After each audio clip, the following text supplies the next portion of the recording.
لیکن آج کل مشینری دور ہونے کی وجہ سے زیادہ تر ہمارے کام، ہماری مصروفیات مشینری دور کی وجہ سے، مشینوں کی وجہ سے ہو جاتی ہیں۔ اس وجہ سے ہمارا زیادہ چلنا پھرنا بھی نہیں ہے اور زیادہ جسمانی مشقت والے کام بھی نہیں ہیں۔ لہٰذا جو خوراک ہے ہم کھاتے ہیں اس کی بہتری کے لیے یہ ہے کہ وہ ہضم ہو، وہ اگر جل جائے گی تو پھر ہمارے لیے وہ طاقت کا باعث بھی بنے گی۔ اس حوالے سے کہتے ہیں کہ ورزش جسمانی صحت کے لیے انتہائی ضروری ہے، اور واک کے حوالے سے بھی یہی کہا جاتا ہے کہ آپ کے ایک ہفتے میں کم از کم 150 منٹ واک ہونی چاہیے، اور ہر ڈیلی کم از کم 30 منٹ تک اگر آپ ورزش کرتے ہیں تو انشاءاللہ آپ اچھی صحت پائیں گے۔ چوتھے نمبر پہ جو ضامن قرار دیا گیا صحت کے حوالے سے وہ ہماری غذا ہے۔ غذا کے حوالے سے یہ ہے کہ آپ متوازن غذا کھائیں، جو ہمارے جسم کو جس چیز کی ضرورت ہوتی ہے وہ تمام غذائیں جس سے ہماری غذائی ضرورت پوری ہو، قلت نہ ہو، وہ پوری کر لیں۔ قرآن مجید میں بھی یہی چیز فرمایا گیا ہے۔ اللہ تعالیٰ نے ارشاد فرمایا ہے کہ کلوا واشربوا ولا تسرفوا،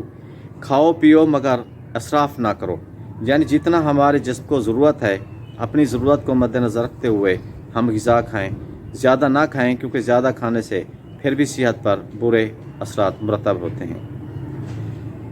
اور اس حوالے سے حدیث شریف بھی مشہور ہے کہ اپنے پیٹ کے کھانے کے حوالے سے بھوک کے 3 حصے کر لیں، ایک حصہ غذا کے لیے، ایک حصہ پانی کے لیے، اور ایک حصہ جو 1/3 ہے آپ وہ خالی چھوڑ دیں، کیونکہ جس وقت وہ غذا ہضم ہوتی ہے تو اس سے مختلف گیسز وغیرہ جو بنتی ہیں اس کے لیے چھوڑ دیں۔ اس طرح اگر ہم اس پہ عمل کریں، سنت رسول کو بھی مد نظر رکھیں، قرآن مجید کی تعلیمات کو بھی مد نظر رکھیں، اور جو فارمولے یا جو چیزیں ہدایات موجودہ دور میں ڈاکٹر صاحبان نے ہیلتھ جو اس میں ایکسپرٹس ہیں انہوں نے مرتب کیے ہیں، ان کے مطابق دیکھتے ہوئے متوازن غذا کھا کر ہم اپنی صحت اچھی برقرار رکھ سکتے ہیں۔ اس کے بعد خود اعتمادی آ جاتی ہے، کیونکہ ہم نے اپنی زندگی میں جو فیصلے کرنے ہیں مختلف لوگوں سے واسطہ ہمارا پڑتا ہے، منفی لوگوں کی سوچ بھی اس میں حائل آ سکتی ہے، مثبت لوگوں سے بھی ہمارا رابطہ ہوتا ہے۔ اس طرح مختلف کام کرنے کے حوالے سے اگر ہماری ذات میں خود اعتمادی ہے، ہم ڈیل کرنا سمجھتے ہیں کہ کس مسئلے کو، کس چیز کو کس طرح سے ہم ڈیل کر سکتے ہیں، اور اس کے لیے جو بنیادی چیز ہے وہ ہماری خود اعتمادی ہے۔ اگر ہمیں خود اعتمادی ہے، ہم خود ہی کو بھی پہچانتے ہیں اور اپنے تمام مسائل، مشکلات ان کے ساتھ بھی ڈیل کرنا جانتے ہیں، تو یہ بہت بڑا وصف ہے۔ اس کی بنیاد پر ہم اپنے تمام مسائل، اپنے تمام مصیبتیں، اپنے تمام مشکلات حل بھی کر سکتے ہیں اور اپنی زندگی کو سیف بھی کر سکتے ہیں۔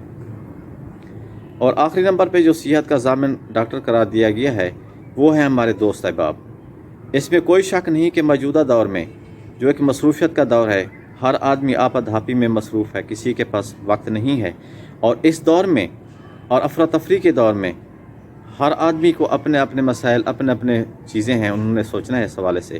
اگر ہمارے پاس اچھے دوست ہیں جن کے ساتھ ہم بیٹھ کر کچھ وقت گزار لیتے ہیں، اپنی مشکلات، اپنی پریشانیاں ان کے ساتھ ڈسکس کرتے ہیں، اور وہ ہمارا حوصلہ بڑھاتے ہیں، اور ان کے ساتھ کچھ لمحات ہم گزار کر اپنے تمام مسائل ان کے ساتھ ڈسکس کر لیتے ہیں، تو اس سے بھی بہت بڑے مسائل حل ہو جاتے ہیں۔ ہمارے ذہن کا جو اس میں بوجھ ہوتا ہے وہ بھی ہلکا ہو جاتا ہے، اور ہم بھی ایک اچھا فیل کرتے ہیں۔ ایک وقت ان کے ساتھ جو ہم کمپنی میں بیٹھ کر گزارتے ہیں اس کے حوالے سے وہ لمحات بہت بہتر ہوتے ہیں۔ تو دوستو، یہ تھیں وہ 4-6 چیزیں جو صحت کے حوالے سے ڈاکٹر نے قرار دی ہیں، صحت کی اچھی صحت کے حوالے سے جو ضامن قرار دیے گئے ہیں،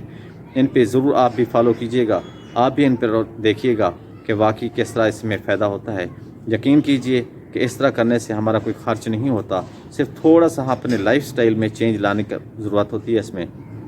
اس میں ہمارا کوئی مالی اخراجات بھی نہیں ہوتے، اور زیادہ ہمیں دقت کا سامنا بھی نہیں کرنا پڑتا۔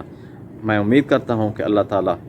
کے ان تعلیمات جو قرآن مجید میں ہیں، جو میرے نبی اکرم صلی اللہ علیہ وآلہ وسلم نے ارشاد فرمائی ہیں، ان کی روشنی میں ان کو مد نظر رکھتے ہوئے، اور موجودہ دور میں جو ایکسپرٹس نے اس حوالے سے یہ قرار دی ہیں اپنی تعلیمات کے حوالے سے، ان کو ہم اگر فالو کرتے ہیں تو انشاءاللہ اچھی صحت پائیں گے۔ میں امید کرتا ہوں کہ اللہ تعالیٰ آپ سب کی حامی ناصر ہو، آپ کو ان چیزوں پہ عمل کرنے اور اس مطابق زندگی گزارنے کی توفیق دے۔ اللہ تعالیٰ آپ سب کا حامی ناصر ہو۔ مجھے بھی اپنی دعاؤں میں یاد رکھیے گا۔ السلام علیکم ورحمۃ اللہ وبرکاتہ۔